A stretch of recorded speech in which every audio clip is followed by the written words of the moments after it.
Pinamulahanan ni Senador Bato de la Rosa na pinoprotektahan niya ang mga Teves. Kaliwat kanang akusasyon naman ang binato ng pamilya Degamo laban sa mga Teves. Nasa frontline ng balitang yan si Mean Los Baños. Sa video na ito na ipinakita ni Seattle Negros Oriental Mayor Fritz Diaz sa pagdinig kanina ng Senado, makikitang todo sayaw ang isang pulis. Sa likod niya, may dalawa pang pulis na may hawak na Happy Birthday banner. Ang may birthday daw si Congressman Arnie Teves. Ayon kay Mayor Diaz na pamangkin ng pinatay na si Governor Roel Degamo, kuha ito sa isa sa mga birthday celebration sa Teves kung saan required daw ang mga pulis na pumunta sa kanyang bahay. Ito raw ang patunay na hawak ni Teves ang mga pulis sa Negros Oriental.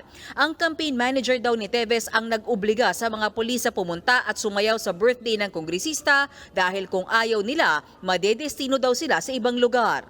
Yung tabi ni Arnie, sir, yan si Tomasino Alitro. Siya yung nagbibigay weeklyhan sa mga Teves. Tapos sabi ni, nakita ko sa interview, sabi ni Henry Teves, campaign manager niya daw, problema namin killings, police po ang pumapatay sa Negros Oriental. Tapos there is a lot of cover-up, sir. Sino yung Tomasito niya at sasakalin ko yan? Kung makita ko yan. Yung tabi ni Arnie, sir, yung Saan Tomasino yan? Alitro. Kung ganun siya katapang, humarap siya sa akin at babalian ko siya ng leeg. Nirequire niyo mga pulis na mag-attend sa birthday. Kung hindi, itatapon. Hanapin niyo itong Tomasito na ito, Pinpi. Umalis na ng bansa ata, sir. Katapang naman itong tao na ito na i-require yung mga pulis mag-attend. Ayon pa kay Mayor Diaz, binibigyan din daw ng pera ang mga ipinatatawag na pulis. At ang namumudmod ng pera, isa ring pulis na bagman daw ni Teves. Si Hermodo, sir, yun ang bagman. Siya yun ang mimigay pera sa mga pulis using the STL and online sabong money. We can back up, sir, na mayroong magsabi, sir, na siya talaga. PNP din, sir. Ayon pa sa byuda ni Governor Degamo na si Pamplona Mayor Janice Degamo, hindi lang mga pulis ang kontrolado ng mga Teves. Pag ang Teves ang kalaban natin, walang lawyer na tatanggap sa iyo. May problema po tayo sa fiskalya at sa prosecution. Minsan, ang fiskal pa mismo ang magdadala ng papel at i-encourage ka na umatras na lang. Ipinresenta rin ni Mayor Janice ang mahabang listahan ng mga umano'y napatay sa Negros Oriental bago pa pinatay si Governor Degamo. Anya, may ebidensya sila na iilan lang ang taong nasa likod ng mga pagpatay. Hirit pa ng may bahay ng gobernador, mga terorista lang ang kayang magmay-ari ng kasing dami ng armas na mayroon ang mga Teves. When a terrorist group is in possession of bombs at dumating ito sa pamamahay, sa residente, sa lupain, ng kung sino mang tao, dapat may managot dyan. Meaning to say, these people are in communication with terrorists. Humarap din sa Senate hearing ang ilang biktima ng mga pagpatay sa Negros Oriental. Si Ella Bernadette Sistoso napaiyak sa pagsusumbong sa mga senador, kaugnay sa nangyari sa kanyang amang nagtatrabaho noon para kay Governor Degamo. Pinatay ang radio commentator na si Edmond Sistoso noong April 2018 matapos daw nitong hindi tanggapin ng alok na pera para tumigil na siya sa pagtatrabaho para kay Degamo. Wala po kaming kaso kasi yung mga witness po namin is takot magsalita kahit na anong gawin namin sa kanila.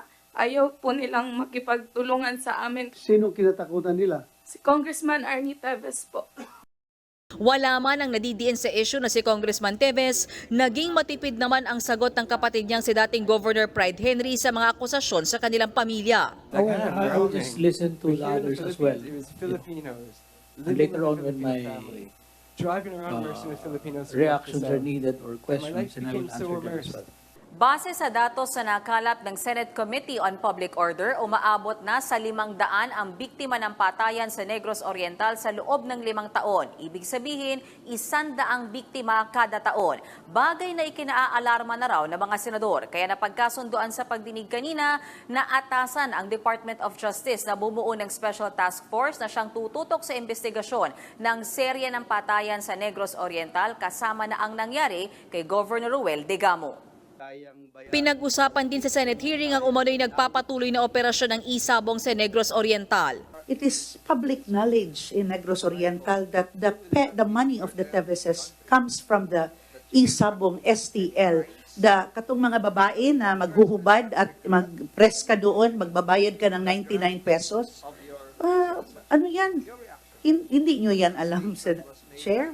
Pag tinukoy bang Tevez, lahat po sila kasi magkakaiba naman po yan. It's Arnie and Henry, sir.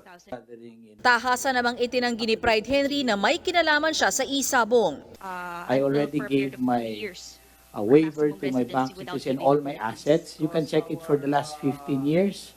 Kung bigla ba akong yumaman, kung may pera bang pumasok, or may nabili ba akong mga lupa, I can assure you, none of that came from illegal activities.